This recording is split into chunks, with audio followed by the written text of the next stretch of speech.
Good afternoon. So today I wanted to do kind of a one-off video. I've been getting some recommendations for some ideas for different videos from folks, and so one of the videos was, one of my favorite Stephen King books. That's a difficult question. I mean, obviously he's written so much that it becomes very hard to pick. And I think your tastes over time as you read and reread books, it can change. And I didn't want to spend an inordinate amount of time really thinking about, trying to rank them because honestly, there's so many top tier books that he's written that it's very difficult to rank them because you can nitpick here, nitpick there. And I thought it'd just be easier just to get a list of books that are my favorite and try not to stick to 5 or 10 or top 20. Or I didn't want an arbitrary number. I just wanted to be more free. Go to the shelf, to give it some thought, look through them for a few minutes, and then pick out the ones that I think I like the best. And so that's what I've done today. I've obviously got some major books here in terms of chunkers, but these are my favorite Stephen King books. In no particular order, we'll start with Different Seasons by Stephen King. This is a collection of 4 novellas. I'll try to be brief on each one, but my favorite 2 here are The Body, which is based on the movie Stand By Me, and then Hope Springs Eternal, The Shawshank Redemption. That is one of my favorite. I think the story is actually titled Rita Hayward and The Shawshank Redemption. So those 2 particular stories are my favorite. I put Shawshank Redemption is probably in the top 5 ever movies I've watched. I really like that movie a lot. But this book is really, really good. 4 decent sized novellas that really showcase, in my opinion, Stephen King's prominence as a writer. Next, we have The Talisman by Stephen King and Peter Straub. This was obviously the 2 of them co-authoring this book.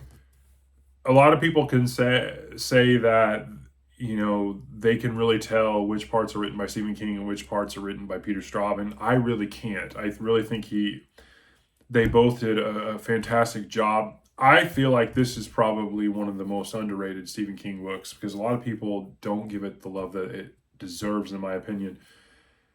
I've read this book, and it's a big book. Don't let this little thing fool you. I mean, this thing it's 750 pages of small type. So it's a big book, but it's a fantastic story.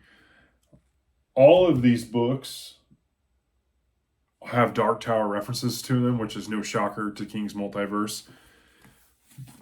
So there's that as well, which has it going for me. Obviously, you have Traveling Jack in this book, and you have kind of this Arthurian knight, different world type thing, and it's such a good book. An infamous book for Stephen King, this behemoth, The Stand, which is his longest book. I mean, this thing is almost 1,200 pages. And the first time I read it, though, I mean, you wouldn't have really noticed it was 1,200 pages, and this is the hardback Doubleday version of Unabridged. So this is a behemoth of a book, but you wouldn't tell by reading it. It's that good. This book has a lot of controversy in the sense that it's on a lot of people's, top books, outside of obviously some of the Dark Tower books, but this also comes with infamy because of the ending. And if you've read this book, you'll know what I'm talking about. A lot of people don't like it, and Stephen King is known for really botching some endings. So whenever you get a King book where the ending is actually really, really good, like one of these books, well, actually 2 of these books, it's a bonus. But I really think this book shines, even with its length. I think it's a phenomenal book. It's one of my favorites. the premise of the story, the huge, vast characters, and you follow them, different POVs. It's fantastic. Misery, definitely early King when he was writing really hardcore literature. This book is pretty much as close as you're going to get to King as a perfect book. I mean, this is, the lengthwise is really, really good. It's not super long. It's not inflated with a bunch of stuff you don't care for. The writing, I feel like the writing is really tight. It's obviously about an author that has a car trouble in a snowstorm, and his biggest fan is the one who takes him in and shelters him and tries to nurse him back to health. And obviously, she's psychotic. And so, King writes a lot about authors. If you have, in a lot of different books. So that's a common theme with him. Another controversial pick. If you have read the Dark Tower books by Stephen King, this is definitely, a vast majority of people that have read all the Dark Tower books will say this is their least favorite book in the 8 books. It is my favorite, honestly. And that is Wizard and Glass. This is book 4 in the Dark Tower. A lot of people hate this. You had, the book 1 of the Dark Tower, you're kind of meeting Roland, everything's happening. It's real short. And then some people are like hit and miss with it. And then you get to the drawing of the 3 and it's like, holy crap, this is really interesting. And then it goes into Wastelands and then really starts picking up momentum. And then it ends on this cliffhanger with this psychotic train. And then book 4, Wizard and Glass, you start to wrap up that cliffhanger from book 3. And you do, and you're like, okay, now we're really going to get rolling on this journey, this quest. And then King drops this huge backstory about Roland and his childhood and growing up and becoming a man type Western story. And everyone didn't like it.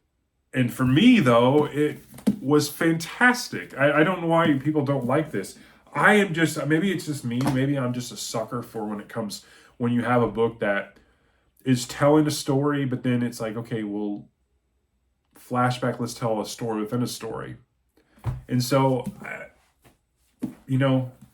really like that. And that's another reason why I went through the Keyhole, which was like the 4.5, book 4.5. It was kind of after all the key 7 Dark Tower books were released, then they launched, or Stephen King went through a Keyhole and launched it as like book 4.5. And it's a story within a story, kind of within a story. So I really enjoyed that. And a lot of people didn't like that as well. These next 2, these are pillars these are books, honestly, that I was like, I wasn't really like all keyed up to read them. But once I did, I was like, these will always be in my top list. Whether it's top 10, it will not change. These 2 are definitely in there. 11/22/63, Stephen King. You have time travel. You have the JFK assassination, a love story. It's a huge book, but it's just a fun read. Cool fact about this is, I frequent used bookstores, and I also will buy books off thriftbooks.com.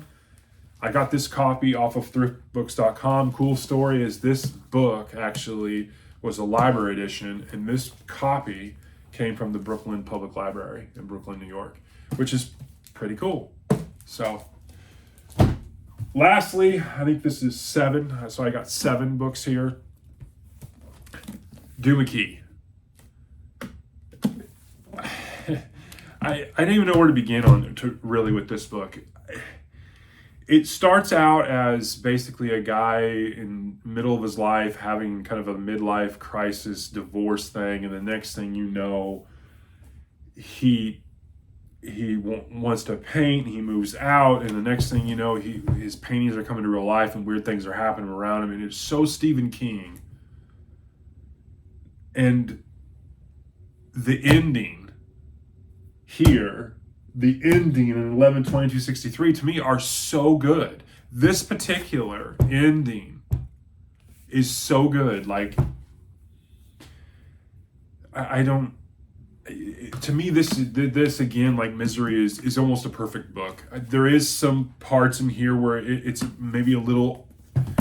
It's a little wordy. It's a little overwritten in places. Or Misery is tighter, and Misery definitely is a perfect 5.0. This is probably a 4.95. You know, if I'm going to be nitpicky, but this again, this and 11/22/63 will always be in my top books because this is phenomenal. The funny thing is that I've only read Doohickey and 11/22/63 once.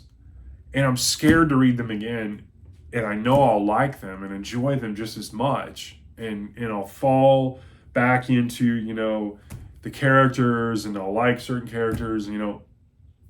But it's like, you know, it's almost one of those things that you don't want to do it again because it was so perfect the first time. You don't want to ruin that type thing. But nevertheless, I'm being very wordy here. This is a longer video for sure. But I wanted to give you kind of my take on my top Stephen King books. Again, I didn't want to be arbitrary. I have 7 I picked out here. I like a lot of Stephen King's works. Maybe I'll do some of the ones that I didn't think I liked as much in a video in the future. But for now, those are my top Stephen King books. Hope you have a great day. Thanks.